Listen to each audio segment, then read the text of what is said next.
Not a hospital, not a clinic. An apartment. There's more to this story than a doctor who said yes too many times. But first, the night itself. Jackson gets home from the Staples Center around 1 a.m. on June 25th. He heads upstairs to the bedroom, where Murray is already waiting beside an IV stand and a saline drip.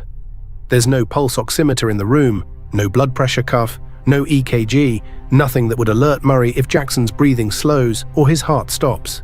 The drug marathon begins at 1:30 a.m. Murray gives Jackson 10 milligrams of diazepam by mouth. Jackson doesn't fall asleep. By 2 a.m., Murray pushes 2 milligrams of lorazepam through the IV. Jackson is still wide awake. Midazolam follows at 3 a.m. Same dose, same result. Lorazepam again at 5 a.m. Midazolam again at 7:30 a.m. That's 9 straight hours and 5 separate doses of 4 different sedatives, and Jackson hasn't slept for a single minute. The whole time, he keeps asking Murray for one thing: the milk, the propofol, the only drug that's ever actually put him under. Murray had been trying to wean him off it, cutting the nightly dose from 50 milligrams to 25. Tonight, he wanted to skip it entirely. But at 10:40 a.m., after 9 hours of watching every drug fail, Murray gives in.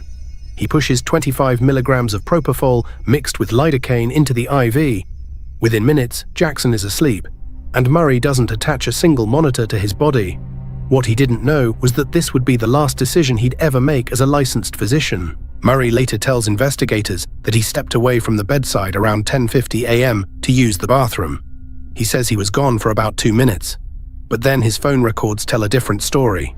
Between 10 a.m. and noon, Murray made multiple calls, sent texts, and checked voicemail. He wasn't at the bedside. When Murray returns at 11:18 a.m., Jackson isn't breathing. His pulse is barely there. Murray starts chest compressions with one hand, while Jackson lies on the soft mattress.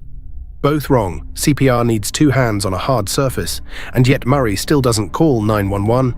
For 47 minutes, he makes private phone calls instead. He dials a woman named Said Anding in Houston.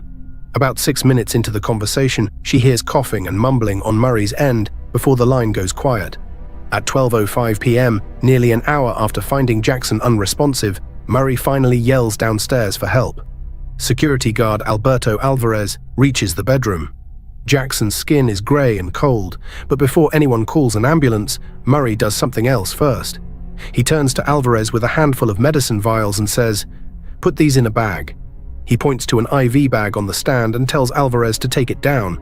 Inside, Alvarez sees a small bottle and a milky white substance: propofol. Murray has him stuff everything into a blue Costco bag before anyone dials 911. What actually happened between 10:50 and 12:21 is the part nobody at Murray's trial could explain cleanly. Then Prince and Paris rush in.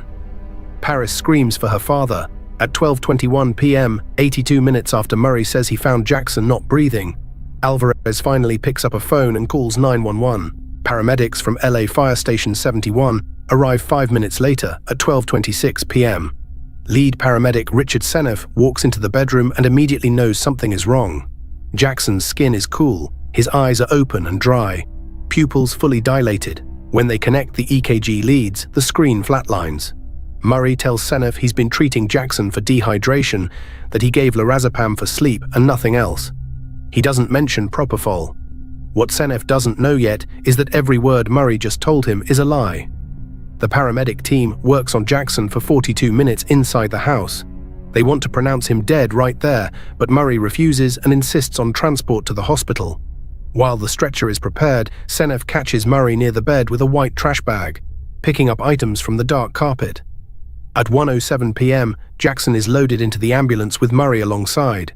From the vehicle, Murray quietly calls his girlfriend and tells her not to worry. At 1:14 p.m., the ambulance arrives at Ronald Reagan UCLA Medical Center. ER physician Dr. Rochelle Cooper later testifies she saw the signs of a dying heart the moment he arrived.